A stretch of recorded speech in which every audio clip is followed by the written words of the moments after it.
Saturday ஆனாலே கம்பல்சரியா சரக்கு அடிப்பேன். இது எல்லாருக்குமே தெரியும். இது பயங்கரமா வைரல் ஆனதுனால. ஆனா ஒரே ஒருத்தி மட்டும் சனி அண்ணா அவ்வளவு ரெஸ்பெக்ட் கொடுப்பான். சனினே சரக்கு சைடிஸ் வேணும். அந்த சனியன் சைடிஸ் வந்துடுறேன்டா. டேய் சனியை கிட்ட எடுத்து கொடுங்கடா. டேய் சனியை கொஞ்சம் பாத்துங்கடா. சனியா போயிட்டு வந்துடுறேன். வணக்கம் மகளே. சனிக்கிழமை அப்படின்னு ஆரம்பிச்சோம். ஸோ சனிக்கிழமை தான் இன்னைக்கான ஸ்பெஷல் கெஸ்ட். நமக்கு இன்னைக்கு ஸ்பெஷல் கெஸ்ட் யார் அப்படின்னா சனிக்கிழமை அவதாரம். யார் அப்படின்னா விஷ்ணுக்கு வந்து சனிக்கிழமை ரொம்ப பிரசித்தி பெற்ற விஷயம். அதை நம்ம கிறிஸ்து ஃபாலோ பண்ற நம்ம ஜீசஸ் கிறிஸ்டோட குழந்தையான நம்மளுடைய தேவ மாதாவின் புதல்வனான அவர் பேர் என்னடா ஜோசப் விஜய் அவர்களை பற்றி அதில் பேச போறோம். என்ன ப்ரோ ஜோசப் விஜய்ன்னு சொல்ற காரணம் இருக்கு. இன்னைக்கான வீடியோ என்னன்றது உங்களுக்கு தெரிஞ்சிருக்கும். சனிக்கிழமை நாயகனை பற்றி தான் பேச போறோம். ஏன் அந்த பேரை சனிக்கிழமை அண்டர்லைன் பண்றேங்க, அதான் கோரம்சமே. இந்த வீடியோவோட அந்த ஹிடன் மெசேஜே, அவனுக்குள்ள என் கடத்திக்கிற மெசேஜே அதான். இன்னைக்கான வீடியோ என்னன்றது சஸ்பென்ஸ் வைக்க வேணாம், வாங்க வீடியோக்குள்ள போலாம். அவன் யாரோ சனிக்கிழமை மட்டும்தான் அடிக்கிறான். ஏன் ஞாயிற்றுக்கிழமை அடிக்க மாட்டானா? யாருல அந்த சூர்யா ஆடி தாண்டா மரணாடி. சிந்தனை செய் மனமே, சிந்தனை செய் மனமே, செய்தால் தீவினை அகன்றிடுமே. சனிக்கிழமையின் ரகசியம் என்ன? சனிக்கிழமையில் ஏன் வைக்கிறார்? சாட்டர்டேனால என்ன ஃபுல்லா சாட்டர்டே அந்த மாதிரி சரி சரி சாட்டர்டேனால அண்ணன் ஃபுல் டைட்டா இருப்பாப்ல, சும்மா சுத்திட்டே இருப்பாரு. நல்லா யோசிச்சு பாருங்க. எல்லாருமே கலாய்க்க ஆரம்பிக்கிறாங்க, எல்லாம் பண்றாங்க. ஒரு தலைவர், ஒரு மனிதனுக்காக நிற்கக்கூடிய ஒரு தலைவர், மக்களுக்காக சமூக நீதி எல்லாத்தையும் பார்த்துக்கிட்டு சமூக நீதியும் தமிழ் தேசியம் இருகண்கள்னு சொல்லிட்டு வந்தவர் சனிக்கிழமை ஷெட்யூல் போட்டு டைம் டேபிள், குழந்தைங்களுக்கு டைம் டேபிள் கொடுப்பாங்கல்ல, அம்மாட்ட காலத்து வாங்கிட்டு வந்துரு சனிக்கிழமை, அந்த மாதிரி சனிக்கிழமை மட்டும் தான் பிரச்சாரம் பண்ணுவாராம். மற்ற நாள்லாம் என்ன பண்ணுவாரு இது தெரியல எனக்கு. மற்ற நாள் எப்படி சனிக்கிழமை பிரச்சாரம் பண்ணணும்னு பேசி ரெகர்சல் எடுத்துட்டு இருப்பாரு போல. என்னங்கடா லீவ் டைம்ல ஸ்கூல்களுக்கு போல படிச்சு முடிச்சுட்டு அந்த புசியானந்த இருக்கிற கிளாஸ்ல லீவ் கொடுக்க மாட்டாங்க போல, சனிக்கிழமை தான் லீவ் கொடுப்பாங்க போல. அதனால சனிக்கிழமை வந்துட்டு மீட்டிங் அட்டன். என்ன இது புரியல. இதை எப்படி இவங்க ஃபாலோவர்ஸ், இவங்களுடைய குஞ்சான்ஸ், அனில் குஞ்சான்ஸும் விஜயோட ரசிகர்களும் தொண்டர்களும் எப்படி இதை அணுகுறாங்கன்னே தெரியல. கொஞ்ச நாள் யூஸ் பண்ணுங்க. சனிக்கிழமை மட்டும்தான் பிரச்சாரம் பண்ணுவார். நாளைக்கு இவர் சிஎம் ஆயிட்டாருன்னு வச்சுக்கோங்க, இல்ல எனக்கு டைம் இல்லை, இன்னைக்கு சனிக்கிழமை தான் அவங்க வந்து சந்திப்பேன் அப்படின்னு என்ன பண்ணுவீங்க? பதவி அதிகாரமே வரல, இப்பவே எவ்வளவு ஆட்டம் எனக்கு தெரியும். அவங்க ஜெயிக்க மாட்டாங்கன்னு தெரியும். இதெல்லாம் மெசேஜ் கொடுக்கறது. சனிக்கிழமை பத்தி இவ்வளவு பேசிட்ட ப்ரோ, என்ன ப்ரோ விஷயம் சொல்லாம இருக்க, எல்லாம் பொதுவா பேசிட்டு இருக்க, விஷயத்த சொல்லல.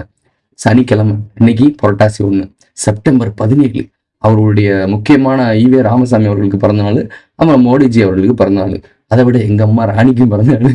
அதை பத்தி பேசுற கந்தனுக்கும் பிறந்தாள். கந்தனை பத்தியே கந்தன் பேசுறேன், முருகனை பத்தியும் கந்தன் பேசலாம். அப்படியும் இருக்கலாம், இப்படியும் இருக்கலாம். Dual character. இது எந்த கேரக்டர் யாருன்றது நீங்களே கண்டுபிடிச்சுக்கோங்க. You're good to go ஜீவன். எப்போன்னு சொல்லுங்க சஞ்சய். சொல்றேன். ஓகே, ஷெட்யூல் பாத்தீங்கன்னா உங்களுக்கு தெரியும். சனிக்கிழமை மட்டும்தான் ஒரு ஷெட்யூல் போட்டிருக்காப்ல. ஷெட்யூல பாருங்களேன்.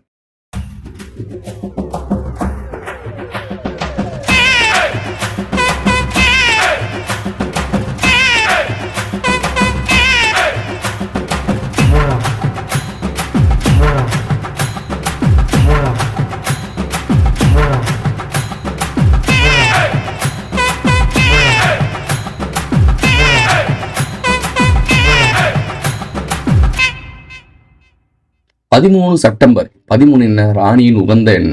ராணியால 13 வரைக்கும் கனெக்ட் ஆகும். ராணியோட குறிக்கிற ஒரு முக்கியமான சாரம்சமே 13. உங்களுக்கு புரியும் நினைக்கிறேன். டிமாண்டிக் காலனி அப்படின்ற ஒரு பேய் படம் இருக்கும். அதில் டீன்ற வார்த்தை வந்து உங்களுக்கு தெரியும். 4வது குறிச்சோன்னா 4 13 விஜயோட பிரிக்கவே முடியாது. இது எல்லாமே எழுதப்பட்ட ரகசியம். எல்லாமே உங்களுக்கு ஒரு சில விஷயம் நடக்குது. நான் நல்லா புரிஞ்சுக்கிட்டேன் ஒரு சில விஷயத்த. இங்க ஒன்று நடக்குது, அது நடக்கிறவனுக்கும் புரிதல் இருக்கவனுக்கும் மட்டும்தான் புரியுது. எல்லாருக்கும் அது புரிய மாட்டேங்குது, புரிய வைக்கவும் முடியாது. ஏன்னா மூளை வந்து ஒரு விஷயத்த பண்ணி வச்சிருக்கு. அதை விட்டு எவன் உடச்சு வெளியே வரானோ அவனுக்கு தான் அது புரியுது.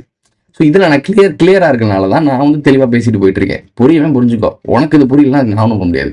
ஸோ விஜய் வந்து இந்த மாதிரி சனிக்கிழமை பண்றாரா? சனிக்கிழமை ரகசியத்தை ஃபர்ஸ்ட் பேசுவோம். விஷ்ணுக்கு உகந்த நாள், அது பெருமாள்னு சொல்லுவாங்க. பெருமாளுக்கு உகந்த நாள். குறிப்பா எங்க அம்மாவும் மிகப்பெரிய பெருமாள் பக்தர். அடிக்கடி கனெக்ட் பண்ணிக்கணும்.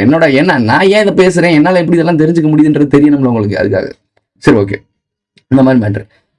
புரட்டாசி மாசம் 1ஆம் தேதி சௌராஷ்டிரார்கள்னு இருக்காங்க.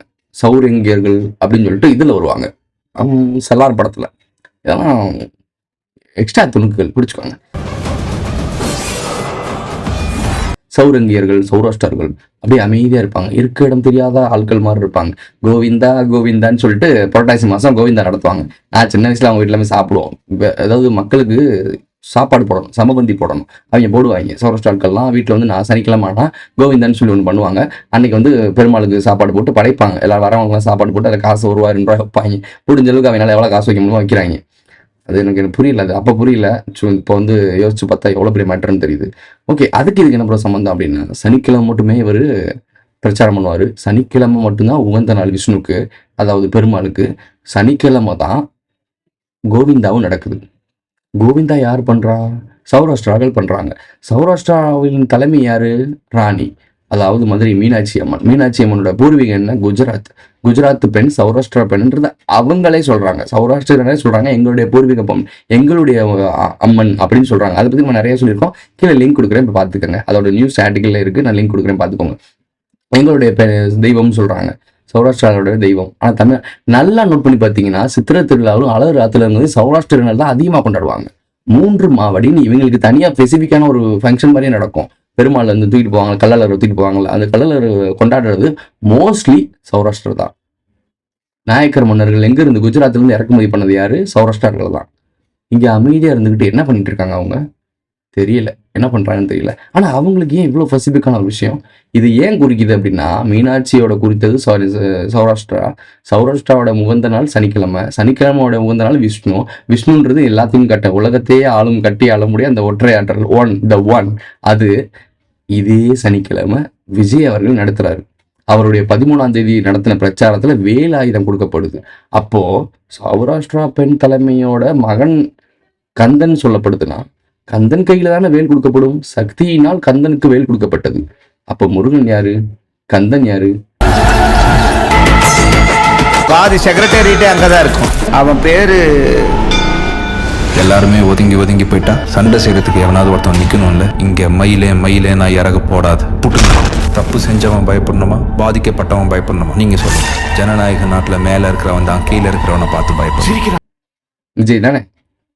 ஸ்ரீலங்கா தொடர்பு தெரியுதா? இப்போ கந்தன் கேரக்டர் எடுத்து நடிக்கிறாரு. ஆணித்தரமா கிளியர் கட்டா புரியுதா புரியலையா? கந்தன் அவதாரத்தை எடுத்து நடிக்கிறாரா? புரியுதா உங்களுக்கு? ஏன் வேல் கொடுக்கப்படுது? ஜோசப் விஜய் அவர்களுக்கு எதுக்கு வேல் கொடுக்கப்படுது? தேவமாதாவின் மகன் யார்? நம்மளுடைய மீனாட்சியோட மகன் யார்? எல்லாம் ஒரே ஸ்கிரிப்ட். கதைகள் மட்டும் ஒவ்வொரு இடத்துக்கு மற்ற மாதிரி மாறிடும். ஒவ்வொரு ஏரியாலையும் ஒவ்வொரு மக்களுக்கும் ஒவ்வொரு மாதிரி சொல்லித்தர வேண்டிய இருக்கு. மீனாட்சியோட கதையை ஒவ்வொரு ஊர்லயும் ஒவ்வொரு ஸ்டேட்லையும் வேறு வேறு மாதிரி சொல்லப்படும். ஏன்னா அந்தந்த ரூட் வேல அந்தந்த மக்களுக்கு புரியுற மாதிரி சொல்லப்படும். ஆனால் ஸ்கிரிப்ட் ஒன்று, விதை அவன் போட்டது. ஸோ இதை புரிஞ்சுக்கிட்டீங்கனால உங்களுக்கு புரியும். இந்த உலகம் முழுக்க ஒரே கதை, ஒரே ஸ்கிரிப்ட் இதான் ஓடிட்டு இருக்கு, வேறொரு வடிவத்தில். இதை இப்போ எடுத்து நடிக்கிறவர் தான் முருகன். அவர் தோத்தான் போவார். இதான் நடக்கும். ஜெயிக்க மாட்டாரு, சிஎம் ஆக மாட்டாரு. ஆனால் ராஜராஜ சோழனோட வம்சத்துல இருக்கவள கடைசி வாரிசு கடைசி ஆட்சிக்கு நிற்க போகுது. கடைசியா ராஜராஜ சோழன், ராஜேந்திர சோழனுடைய முடிசூடா மன்னர் வகைராக்கள் இருக்குல்ல, அது முடிவுக்கு வரப்போகுது. அதுக்கப்புறம் அரசியல் சாம்ராஜ்யமே முடிவுக்கு வரப்போகுது. அதாவது தமிழ்நாட்டிலையும் சவுத் இந்தியாவிலையும் எப்படி கலவர யுத்தம்னு ஒன்று உருவாகி அதுக்கப்புறம் மன்னர்கள் ஆட்சி, பிரிட்டிஷ்காரங்களாம் உள்ள வந்து ஒட்டுமொத்த மன்னர்களுடைய ஆட்சியும் முடிவுக்கு கொண்டு வந்தார்களோ, அதே போல் பொலிட்டிக்கும் கூட டெமோக்ரஸி, இந்த ஓட்டெடுப்பு வாக்கெடுப்பு இதெல்லாம் பண்ணிட்டு இருக்கீங்கல்ல, இது அனைத்தும் முடித்து வைக்கப்பட போகுது. அடுத்த ஒரு சுழற்சிக்குள்ள போக போறீங்க. ஒன் வேர்ல்ட் கவர்மெண்ட், ஒற்றையா. நீங்க சொல்றீங்களா ஒன் நேஷன் ஒன் எலெக்ஷன் அப்படின்னு நம்ம இந்தியாவில் பேசிட்டு இருக்காங்கல்ல, இது one nation one world election வரும். அந்த மாதிரி மாறும். அது இப்போ வரைக்கும் எப்படி இருக்குது அந்த மாதிரி மாறிடும். ஒற்றை ஆட்சிக்குள்ள கொண்டு போறது. அதுக்கு படிப்படியா முதல்ல பேசப்பட்டது என்னன்னா, இந்தியாவில் ஒன் நேஷன் ஒன் எலெக்ஷன். ஒரே கண்ட்ரோலுக்குள்ள எல்லாமே போகுது. அந்த கண்ட்ரோல் மேல தான் எல்லாமே நடக்கும். இதை பத்தி தான் விஜயும் போற போக்குள்ள இடத்துல பேசியிருப்பாரு. சவுத் இந்தியாவில் இருக்கக்கூடிய ஒரே ஆட்சி ஒரே எலெக்ஷன் ஆச்சுன்னா அப்போ அவங்க ஒவ்வொரு மாநிலத்தையும் கலைச்சிருவாங்க மீன்ஸ் ஆட்சி கலைப்பு. இதை பத்தி மீட்டிங்ல பேசியிருக்காரு அவரு. இப்போ செக் பண்ணி தெரிஞ்சுக்கிட்டேன், கமெண்ட்ல சொல்லு. ஸோ இவ்வளவு விஷயம் டீட்டெயிலாக போயிட்டு இருக்கு. இது எதுவுமே தெரியாம இவர் சனிக்கிழமை கொண்டாடுறாங்க, கிண்டல் பண்ணிட்டு இருக்காங்க.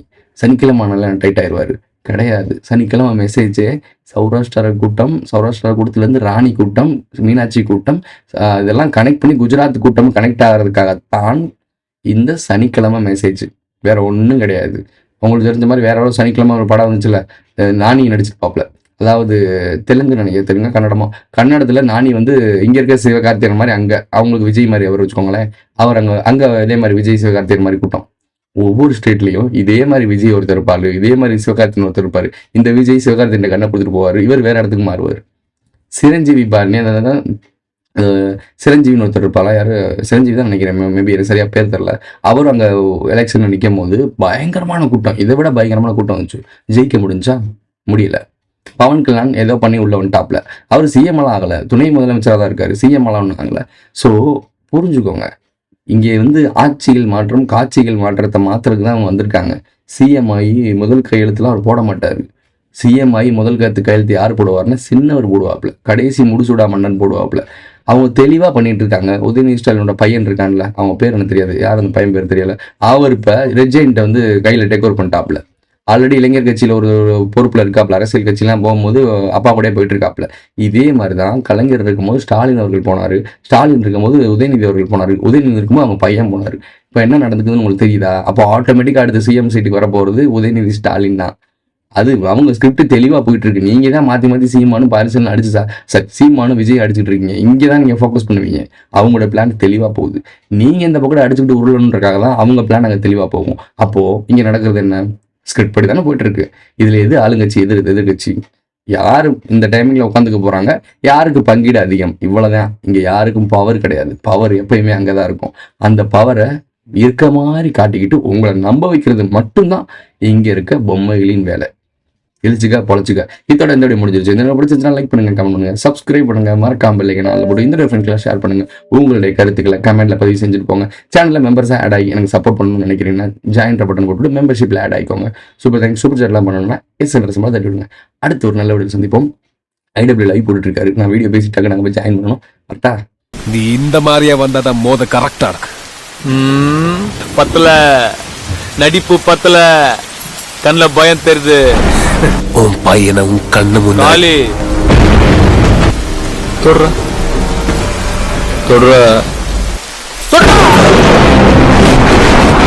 உனக்கு என்ன பத்தி இன்னும் தெரியல மாதிரி.